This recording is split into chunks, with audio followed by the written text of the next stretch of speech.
G'day Bomber fans, well that was fun. Footy hits different in February when there are no stakes, no premiership points, but we did get a pretty great glimpse into the future. In the grand scheme of things, these games, they don't really mean a lot. We want a practice match, but to see young kids really stand up against great AFL players and to see clear changes to our game structure, I mean, I really loved it. It was a really enjoyable game of footy. It was a really good look into how we might be playing at our best when we get there. Again, this isn't me getting hyped about 2025. I know some are going to come in the comments and try and rain on parades. I don't think we're going to be any good in 2025, but there are now clear signs that we are building in the right direction for the future. And it's not just Isaac Kako, although he is a big part of it. He looked bloody good. So let's get into the practice match review. First quarter was a fun one. We got off the mark early thanks to Sam Durham. Nick Martin doubled up not long after to put us 18 points in front. So we were looking really hot early. We were really hard at it. It was just a practice match, but I really liked the intensity early. We put the Cats well and truly on the back foot, and it started in the midfield. I think we had 10 clearances to 1 at one stage of the quarter, something like that. We were all over them, partly because they were missing some players, but also I think we got to give props to Draper in the ruck early. His presence was felt. He was a major reason why we were getting so much more of the ball early in the game. And the good thing was, when we had the ball, we were really attempting to move it quickly up the field. The ball movement was really direct and tough to defend at its quickest, and when it wasn't direct, it was switching up the play to shift Geelong's defensive zone a bit. The midfield dominated. We took advantage on the scoreboard. The fact we kicked 5 goals is pleasing because something we're worried about this year is how we find those extra goals without Stringer, but we saw big reasons why those worries may not be justified. I'm not saying we're going to be a high-scoring team, but the fact that players that were not playing in the forward half of the ground last year are chipping in from their new roles is great. Kako is obviously in his first year. He got an early goal. Martin was down back last year.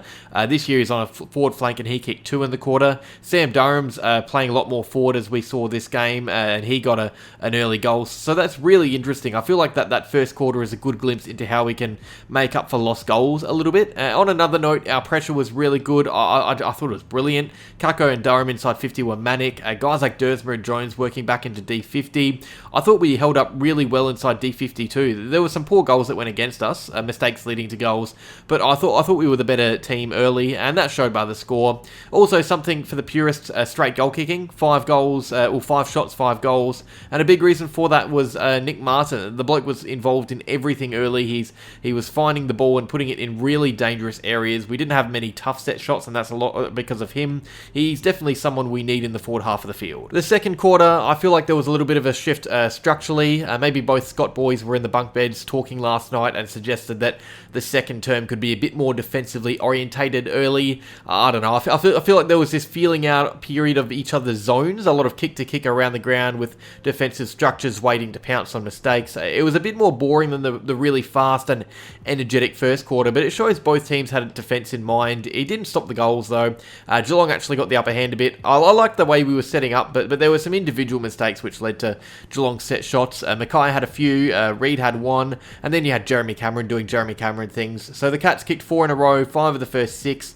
They were finding avenues to goals really easily. And yes, I said the game was a bit slow, but as the term went along, you saw some pace injected again, and it did mean that we had some exciting transitions, and we opened them up, giving Caddy some chances for goals. He kicked 2, but it did also mean it was easier for Geelong to find space inside 50 as well on the way back. So we didn't defend the ground as well as we would hope. That's what happens when you really try and bring that direct and quick ball movement in. But yeah, the Cats had the lead at halftime, not by much. They clearly just started putting in a bit more effort. They were evening out centre clearances a bit. They were starting to impose themselves aerially.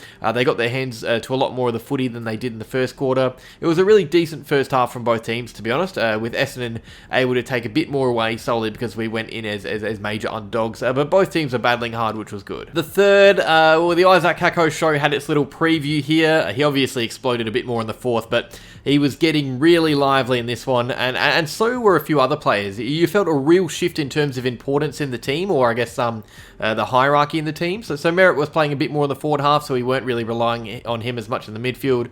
We saw Hobbs, Sartas really impose themselves, Kako and Caddy in the forward line. The next generation, they were starting to really own moments of this game, and it was good to see guys play themselves into form a bit too. Ben Mackay Mackay had a stinker of a first half, but had some really good moments in the third. Jackson Pryor was a brick wall on defence as well.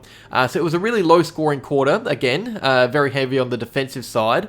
I honestly think we could be blamed a bit more for the more boring style of play in this quarter. It looked like we were really focused on shutting down attacks, especially early. We were putting numbers behind the ball, but as the term flowed along, you saw that intensity come back, and I think honestly it came from tired legs. Ball use breaking down late because of the sheer amount of running players were doing. I actually thought we had some really poor moments exiting D50. The Cats probably could have punished us a bit more than they did, and they probably would have in the regular season, but obviously when you're not playing for points, there is less desire to really hit that 100% effort mark. But yeah, just the 3 goals from Essendon, 2 for Geelong. Our 3 came from Durham, Caddy and Kako. All 3 looking really imposing in that forward half, all kicked multiple goals, so that was a third. And the final term, the Cats got out to a little lead about 5 minutes in. They were 7 points up after Shannon Neal kicked a beauty from outside 50. It was a bit of an arm wrestle for a bit there. We had a narrow lead around 10 minutes from the end, which gave us the chance to practice some end zone footy, some end time, whatever it's called, red zone, whatever it's called. But yeah, that was a good little test, seeing how we navigate a narrow lead,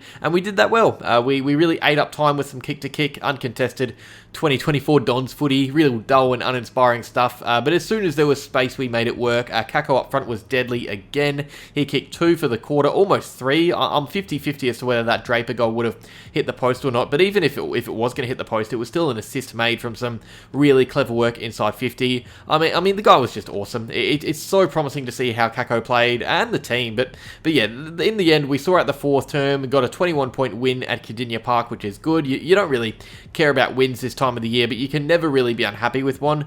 I thought the Cats ran out of legs and I guess interest a bit late, and you can't really blame them. It's not a real game of footy. But yeah, we were the better team. Both teams were good. There were some blunders here and there, but that was a high-quality game of footy from both teams. It was really pleasing to watch. Just good-looking footy, different styles of footy too throughout the game, which is good.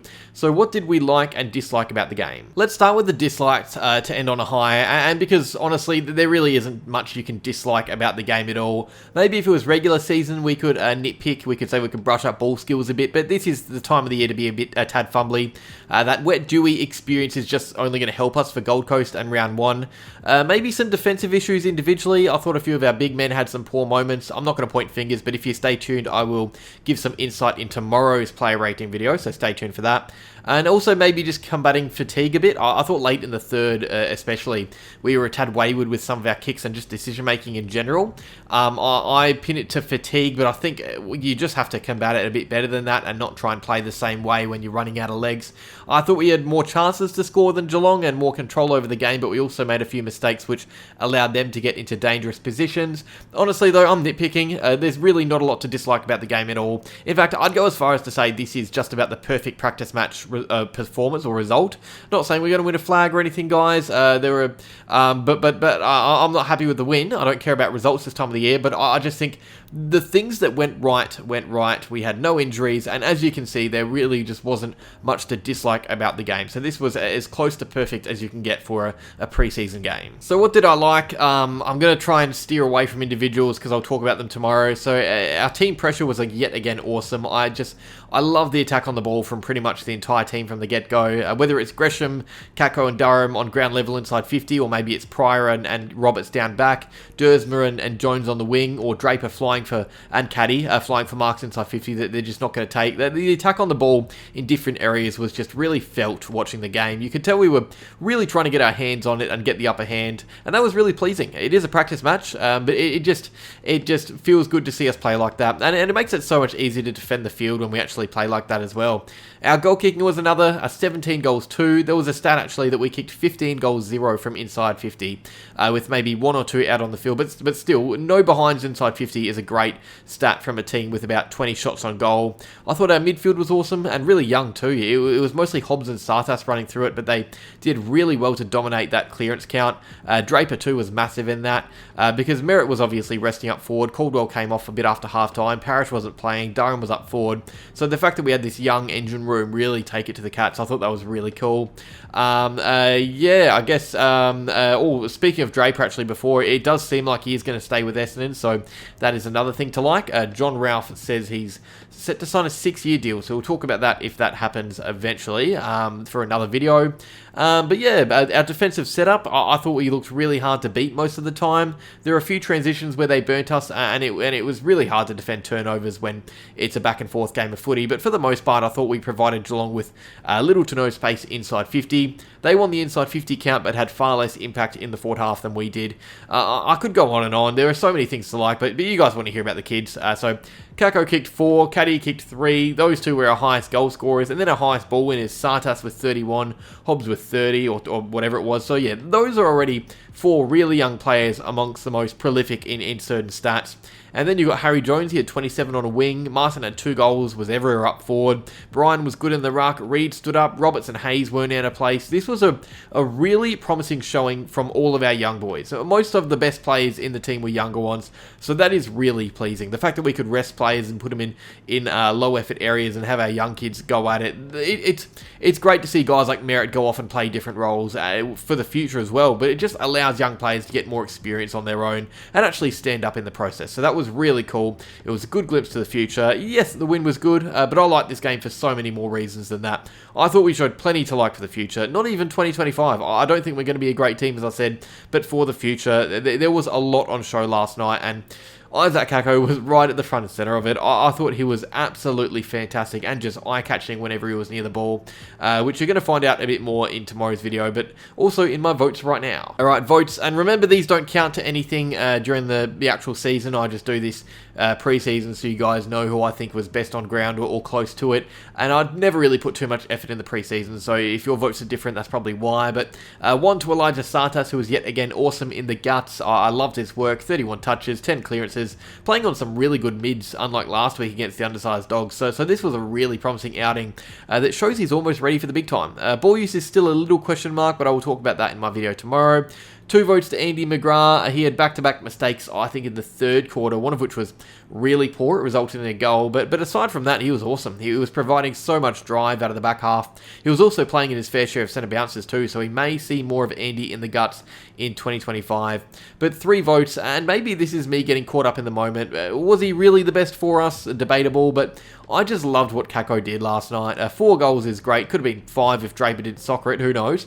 But I loved his attack and pressure on the ball. His pressure was great. He worked so hard on it inside 50, also just getting down back. There was one play late in the 4th. I think the Cats were scrambling for a shot on goal, and there was Nate Caddy, Kyle Langford, and Isaac Kako all in D50, lending a hand to try and get a smother in. To see players buy into that, especially so young, that is great to see. So he's worked so hard on his pressure. He was so impactful for us. 4 goals, 2 direct score assists. I thought he was great. And my role player, Sam Draper, he had 1 goal and 15 disposals last night, 25 hitouts, but honestly, it felt like he had 3 and 25. He was doing so much, even just the small things. Coming from 3 deep to bring the ball to ground for Kako's 4th goal, that makes up for him taking that soccer.